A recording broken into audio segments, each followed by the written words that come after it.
Welcome to an introduction of Anywhere365. There are several components that work together to deliver your Anywhere365 contact center. This will be through a combination of Microsoft Teams, the Snapper toolbar, and the web agent. Let's start off by looking at the voice layer. Microsoft Teams will be your telephone. Any calls you receive from the contact center will be answered using Teams. As part of your new contact center, you also have two additional layers: the web agent and the Snapper. You can use either the web agent or the Snapper toolbar, or you may use both. This will be dependent on the decisions made by your project team. Let's look at the web agent first. You can use the web agent to log into the call center to receive customer calls, make external calls, and even handle them using the web agent call controls. If your CRM database is integrated with the Anywhere365 contact center, you'll be able to see certain customer information. While on a call, the customer timeline will display, detailing all the previous dates and times the customer contacted the call center.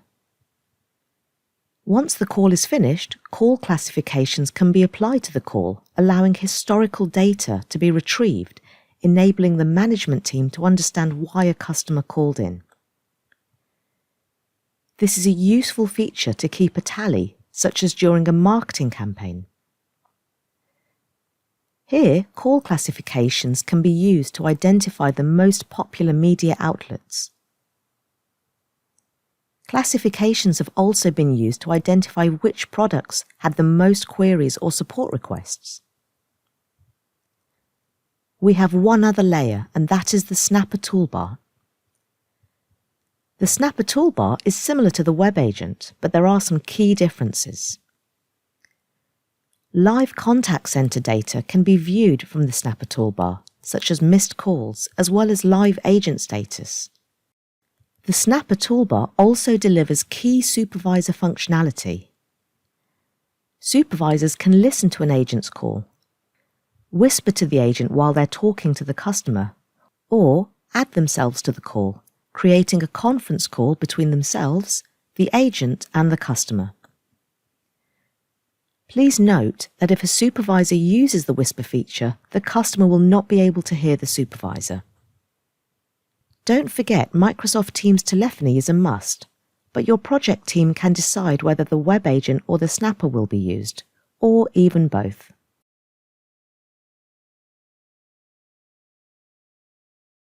UCC stands for Unified Contact Center. The Snapper and the web agent act as middlemen between the UCC and yourselves to deliver the customer calls and display queue information. The first time the Snapper toolbar is set up, the connection with the UCC needs to be configured. This may be set up by your company automatically, or this can be done manually by yourselves. Once the Snapper has been installed, open the Snapper by finding the Snapper in the Programs menu and selecting it. Select the Settings icon at the bottom of the toolbar. Then open the UCC Config tab at the top of the Snapper. If you have any UCCs already set up, they'll be listed here. To add a new UCC, click on Add UCC. Your project team or manager will provide you with the information you need. Once you've put the information in, select Save. The UCC will now appear in the above drop-down list.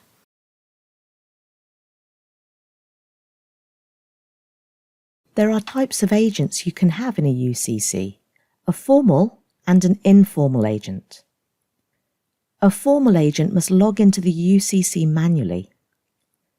An informal agent is logged into the UCC automatically as soon as Teams is opened. If your department are using informal agents, once Microsoft Teams is opened, they'll be able to receive customer calls from the queues immediately. They do not need to log into either the Snapper or the web agent to receive call center calls. A formal agent will need to open and log into the UCC using either the web agent or Snapper to receive calls from the call center. Your project team will inform you as to whether you've been set up as a formal or informal agent.